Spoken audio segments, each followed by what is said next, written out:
யாருமே சொல்ல மாட்டாங்களே. ஏன்னா எல்லாரும் சேர்ந்து செய்யறது. அவங்கள 100 பேர் சேர்ந்துட்டா அவங்க சொல்றதுதான். அதே நேரத்துல நீங்க 3 நாள் தான் தங்க நீங்க மக்காலும் வச்சுக்கிறீங்க. அப்ப நீங்க பயணியா இருக்கிறீங்க. அரஃபாவுல நீங்க மக்ரிப் நேரம் வந்தாலும் நீங்க தொழ தேவையில்லை. முஸ்தலிஃபாவில் தொழுவலாம், சேர்த்து தொழுவலாம். பயணி இல்லை என்றால் யாருமே தொழாமல் போனாலும் யாரு என்ன சொன்னாலும் நீங்கள் அரஃபாவிலே மக்ரிபை தொழுதுவிட்டு பொங்கல். ஏன் நீங்க அந்தந்த நேரத்தில் அதாவது நீங்க செஞ்சாகணும். நீங்க இப்பொழுது பயணி கிடையாது. ஷாஃபி மதுஹப்ல பயணத்துல இருந்தாதான் 2 தொழில் சேர்த்து தொழுவலாம். ஹஜ்ஜுக்குன்னு ஒரு தனி சட்டம் கிடையாது. அதனால் அங்கே தொழுவுங்க. யாரும் தொழ மாட்டாங்க. யார் என்ன சொன்னாலும் சேர்த்து தொழுவுங்க. எங்களுக்கு அப்படிதான் நிலைமை ஏற்பட்டு போச்சு. நாங்க சொல்லும் பொழுது ஒரு நபர் வந்தாரு, என்னங்க உலகம் முழுவதும் இதுல ஒற்றுமை காண்பித்துக் கொண்டிருக்கும் போது ஒற்றுமை சீர்குலைக்கிறீங்களா அப்படிங்கிற அங்க ரிப்போர்ட் வைக்கிறாரு.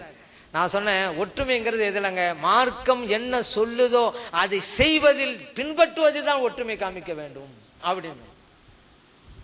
இந்த நேரத்துல யாருமே சொல்லல. ஆனா அல்ஹம்துலில்லாஹ் அந்த நேரத்துல ஒரு சவுண்ட் இன்னும் என் கூட வந்தவங்க கூட யோசிக்க ஆரம்பிச்சுட்டாங்க.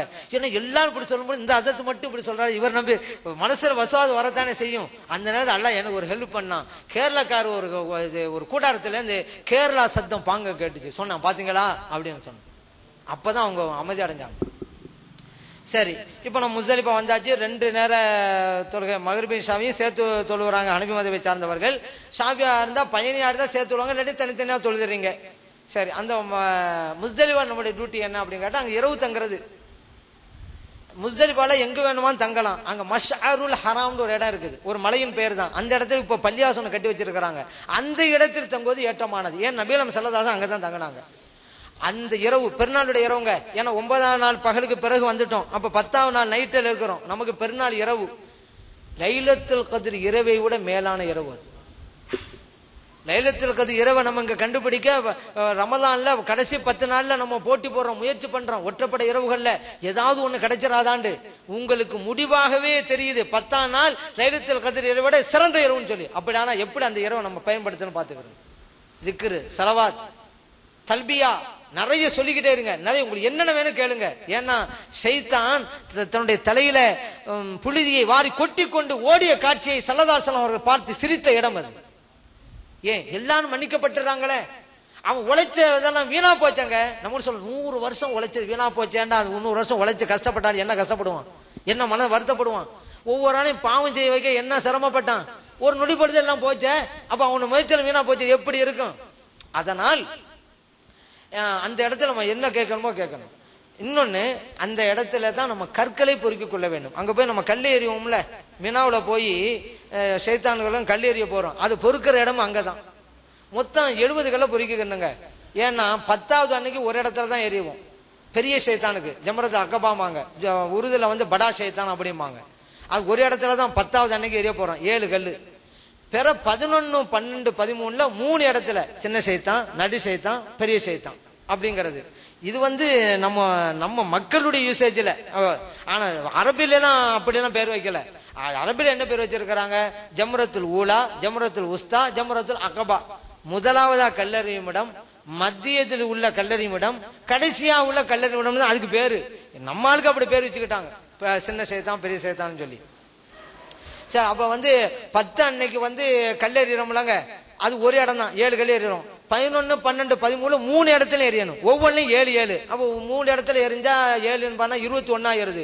3 நாளைக்கு 63 ஆயிருது. 10ஆவது அன்னைக்கு ஒரு இடத்துல 7 கல், மொத்தம் 70 கல். 70 கல்ல பொறிக்கிறங்க. ஆனா ஒரு மொச்சை கொட்ட அளவுக்கு பெரிய கல்லாம் எடுத்துறாதீங்க, மொச்சை கொட்ட அளவுக்கு எடுத்துக்கிறங்க. இதுல 70 கரெக்டா எடுக்காம கொஞ்சம் கூடவே எடுத்துக்கிறங்க. ஏன்னா நம்ம எரியும் பொழுது நம்மளே அறியாம அந்த ஒரு குறிப்பிட்ட எல்லைக்குள்ளதான் கல்லு போய் விழணும். அந்த கூட்டத்தில் நம்ம எரிஞ்சது உள்ளுக்கு போய் விழலன்னு வச்சுக்கிறோங்க, தெச மாதிரி வெளியே போச்சு. அப்ப செல்லாம ஆயிரும், அது கணக்கில் எடுத்துக்கொள்ளப்பட மாட்டாதுல. அப்ப போய் எங்க தேடுறது? அப்ப மத்தவங்க எரிஞ்ச கல்ல போய் நம்ம எடுத்துக்கிட்டு இருக்க கூடாது. அதனால இங்கே 70 கல்லை விட எக்ஸ்ட்ரா கொஞ்சம் இருக்கட்டும். ஏதாவது நம்ம மிஸ் ஆனாக்கா அதை எடுத்து நம்ம நிவர்த்தி பண்றதுக்கு கல்ல எடுத்துக்கிறோங்க. இங்க எப்போ போகணும்? சுபூஹுக்கு பிறகு தொழுது விட்டு தான் அங்கிருந்து புறப்படணும். சுபுடைய பாங்கு வர்ற வரைக்கும் அங்க இருக்கணும். சில பேர் இந்த சஹருடைய நேரத்துல பாங்கு சத்தம் கேட்கும். சுபுடைய பாங்கு நம்ம ஏமாந்துடக்கூடாது, நம்ம போகலாம் அப்படின்னு நினைச்சிடக்கூடாது.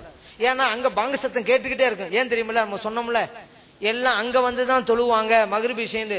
நிறைய பேர் இந்த சஹர் நேரத்தை கூட இஷா மாதிரி தொழுதுகிட்டு இருப்பாங்க. அது அந்த தொழுவும் போது பாங்கு சொல்லுவாங்க. நம்ம சுபுடைய பாங்கு நினைச்சிடக்கூடாது, அவங்க இஷாவுக்காண்டி தொழுகிறாங்கன்னு நினைச்சுக்கணும். அதனாலதான் இந்த குழப்பம் வருங்கிறதுக்காக தான் அங்க மட்டும் என்ன தெரியுமா செய்வாங்க, சுபுடைய பாங்கு வந்துச்சு, நேரம் வந்துச்சுங்கிறதுக்கு வெடி வெடிப்பாங்க. அந்த வெடி வெடிச்சுட்டாக்கா சுபுடைய வக்து வந்துருச்சு. அப்ப மக்கள் சொல்ற பாங்க வச்சு ஏமாந்துட வேணாம். அது இந்த சுபுக்கு முன்னாடி உங்களுக்கு கூட்டிட்டு போறது டாக்ஸிக்காரன் ரொம்ப தயாரா இருப்பாங்க. கம்மியான காசு கொடுத்தாலே போதும். ஏன்னா டாக்ஸிக்காரன் வேலையா இருக்கு, யாரும் போக மாட்டாங்கல்ல. சுபு வந்த பிறகுதான் போகணும் மினாவுக்கு கல்லறிய. அவன் தயாரா இருப்பான். யாரும் கொஞ்சம் ரேட்டுக்கு வந்தாலும் போதும், பரவாயில்ல, தூக்கிட்டு கொண்டு போய் விட்டுருவான், நீங்க போயிடாதீங்க. ஆனா சுபுடைய நேரம் வந்துருச்சுன்னு வச்சுக்கிறங்க, அவன் சொல்றதான் ரேட்டு. ஏன் எல்லாம் போக நிப்பாங்க, அந்த மாதிரி ஆயிரும். சரி, காசு கம்மியா இருக்குன்னு நம்ம போயிட முடியாதுல்ல, ஒரு வாஜிபை விட்ட மாதிரி ஆயிரும். வாஜிபை விட்டா தம்மு குர்பான் கொடுத்தாகணுமே.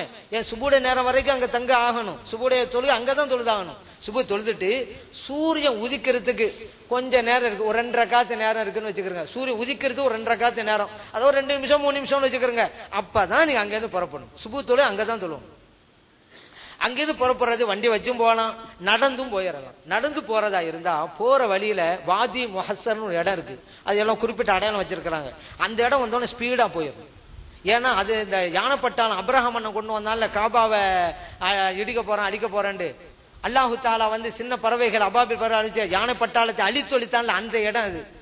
அதனால அந்த இடம் அல்லாவோட தண்டனை இறங்குற இடம். அதனால வேகமா போகணும், நடந்து போனோம். கார்ல போனா பிரச்சனை இல்லை, நம்ம அந்த வழியா கூட்டி போறோம். நடந்து போகும் பொழுது நடந்து போனாலும் கூட அந்த டிராபிக் எல்லாம் போய் சேர்ந்துடலாம். கார்ல இருந்தா டிராபிக் சுத்தி விடுவாங்க போலீஸ். அங்கிட்டு போனா அங்கிட்டு சுத்தி விடுவான், அங்கிட்டு போனா அங்கிட்டு சுத்தி விடுவான். பெரிய சிரமம் தான். ஒரு இடத்துல நிப்பாட்டிடுவாங்க. அங்கேருந்து நம்ம கார்ல இறங்கி கல்லெறி இடத்துக்கு போகும், கடிசமா நடந்து தான் ஆகணும். கிட்டே எல்லாம் போய் இறங்க முடியாது. அங்க உள்ள சூழ்நிலை சுச்சுவேஷன் அப்படித்தான். சரி, இப்ப நம்ம அரபாவில முஸ்தலிபா தங்கியாச்சு. முஸ்தலிபாவில் அடுத்த நாள் காலையில புறப்போம். 10ஆம் நாள் பெருநாள் காலையில் நம்ம இருக்கிறோம். பெருநாள் தொழுகைங்கிறது நமக்கு கிடையாதுங்க. ஹாஜிகளுக்கு பெருநாள் தொழுகைலாம் கிடையாது. நம்முடைய டியூட்டியே வேற. பெருநாள் அன்னைக்கு தான் நிறைய டியூட்டி நமக்கு இருக்கு. என்ன அது, முஸ்தலிபா புறப்படுறோமா, மினாவுக்கு போகணும், கல்லெறியணும். எங்க ஒரே ஒரு இடம் தான், அதான் படா ஷைத்தான் பெரிய ஷைத்தான் இருக்கிற இடம்.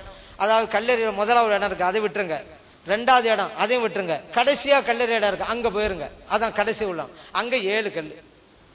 கல்லு எறிகிற முறை அப்படின்னு கேட்டா, இந்த களிமா விரல் பெருவிரல் இப்படித்தான் பிடிக்கணும் கல்ல. இப்படி பிடிச்சுக்கலாம், அப்படி எறியக்கூடாது. இப்படி பிடிக்கணும், இப்படிதான் எறியணும். ஒவ்வொரு தடவையும் எரியும் பொழுது பிஸ்மில்லாஹ் அல்லாஹ் அக்பர், பிஸ்மில்லாஹ் அல்லாஹ் அக்பர் இப்படி சொல்லிக்கிட்டு தான் எறியணும். இந்த இடத்துல ஒரு சட்டத்தின் நினைவுல வைங்க. இந்த ஹஜ்ஜுக்கு நம்ம தல்பியா சொல்ல ஆரம்பிச்சோம்ல, ஏறாம் கட்டிவிட்டு துல்ஹஜ் மாதம் பிற 8ல தானே, அந்த தல்பியா ஸ்டாப் ஆகிற நேரம் கல் எறிகிற நேரம் தான். எப்ப நீங்க கல் ஏறி ஆரம்பிக்கிறீங்களோ தல்பியாவை முடிச்சிருங்க. அதுக்கு அடுத்து உங்களுக்கு தல்பியா கிடையாது. இது வரைக்கும் பிற 8 பிற 9 அந்த நைட் எல்லாம் நீங்க சொல்லிக்கிட்டே வந்தீங்க. கல்ல ஏறி ஆரம்பிச்சோன்னா அந்த நேரம் முடிஞ்சு போச்சு. இனி உங்களுக்கு தல்பியா இல்லை. அப்ப இந்த திக்கரை சொல்லிக்கிட்டே தான் 7 கல்ல எரிஞ்சிருங்க. கல்ல எரிஞ்சாச்சு. சில பேர் அங்க பாருங்க, சைத்தானையே அடிக்கிறோங்கிற எண்ணத்துல செருப்பை வீசுவாங்க, அதே போல கொடையை வீசுவாங்க. நீங்க எல்லாம் பார்க்கலாம், எல்லாம் செதறி கிடக்கும். அந்த மாதிரி செய்யக்கூடாது. அது ஒரு அடையாளம் தான். அன்னைக்கு இப்ராஹிம் எல்லாம் செஞ்சாங்க, இது நம்ம அடையாளம். இப்ப நம்ம எரியும்போது என்ன செய்யணும், பெரியவங்க சொல்லி தர்றாங்க. அன்றைக்கு ஷைத்தானி வரட்ட இப்ராஹிம் அலைஹிஸ்ஸலாம் எரிஞ்சாங்க. இன்னைக்கு இந்த கற்களை எரிகின்ற போது நம்முடைய தீய குணங்களை விட்டறிந்து விட்டு வந்து விடுவோம். நம்மகிட்ட எவ்வளவு கெட்ட குணங்கள் இருக்கும். ஒவ்வொரு கல்லை எரியும்போது நம்முடைய தீய காரியங்களை எல்லாம் விட்டறிஞ்சிட்டு தூய்மான முறையில நம்ம திரும்பி வருவோம் அப்படின்னு. இந்த கல்லெறிய காரியத்தை முடிக்கும் பொழுது சில பேர் முடியாதவங்க இருப்பாங்க. சின்ன குழந்தைகளுக்காக வேண்டி ஹஜ் செய்யறோம் வச்சுக்கலாம், அவங்களால கல்லெறி தெரியாது. வயது வந்தவங்க அங்கனால வந்து எரிய முடியாது, அவங்களுக்கா வேற ஆள் செஞ்சுக்கிறலாம். ஆனா எரிய முடியும் அப்படிங்கிற கண்டிஷன் உள்ளவங்க கூட்டத்தை பயந்துகிட்டு ஒரு ஆள்கிட்ட அனுப்பி வைக்க கூடாது. முடியாதவங்க தான் அடுத்த ஆளா வைக்கலாம். இல்ல முடியுங்கிறவங்க அவங்க தான் செய்யணும். கொஞ்சம் முன்பினா வர அவசரப்பட்டு தேவையில்லை. இது லொஹர் வரைக்கும் நேரம் இருக்குங்க. லொஹர் வரைக்கும் சரி நல்லது. ஆனா வக்து மக்ரிப் வரைக்கும் இருக்கு. ஆனா ரொம்ப ஏற்றமான நேரம் லொஹர் வரைக்கும் தான். காலையில் அங்க புறப்படுறோம்ல, லொஹருக்குள்ள ஏற்றமான நேரம். ஆனா மக்ரிப் வரைக்கும் டைம் இருக்கு. சரி, நம்ம கல்ல எரிஞ்சிட்டோம். அடுத்த வேலை என்ன அப்படின்னு கேட்டா குர்பான் கொடுக்கறது. இப்ப குர்பான் கொடுக்கற, ஏன்னா நம்ம எல்லாம் தமத்து அப்படிங்கிற நிலையை மேற்கொண்டவங்க எல்லாம் குர்பான் கொடுத்தே ஆகணும். அந்த நிலையில தான் நம்ம எல்லாம் போயிருக்கிறோம். அதனால இப்போ தனியா கொடுக்கறவங்களா இருந்தா வாங்கி அதுக்குன்னு ஒரு இடம் இருக்குது, நீங்க செஞ்சு கொள்ளலாம். அதுக்குள்ள இருக்கு, வருவாங்க ஏழைகள்லாம் வருவாங்க, அறுத்து பவுந்து கொடுக்கலாம். அது ரிஸ்க் எடுக்கணும். அதுக்கு நீங்க அந்த இடத்துக்கு போகணும், செய்யணும். இல்லையா இப்போ பேங்க்ல பணம் வாங்கிட்டு கவர்மெண்ட் அந்த வேலை செய்யுது, அந்த மாதிரி பணம் கட்டிட்டா பிரச்சனை கிடையாது. இப்ப அந்த வேலை முடிஞ்சு போச்சு. அப்ப குர்பான் வேலை முடிஞ்சுட்டா அடுத்து முடியறக்க வேலை. முடியணும் ஏற்கனவே சொன்ன மாதிரிதான், முழுமையா மொட்டை போறதுதான் ரொம்ப நல்லது. இல்லையா முடி இறக்குறது அப்படின்னு சொன்னாக்கா இருக்கிற முடியல 4ல் 1 பங்கு எடுத்துருங்க. ஹனபி மதபை சார்ந்தவங்களா இருந்தா, ஷாஃபி மதபை சார்ந்தா 3 முடி எடுத்தாலே போதும். ஆனா மொட்டை அடிப்பது தான் சிறந்தது. பெண்களா இருந்தா முழு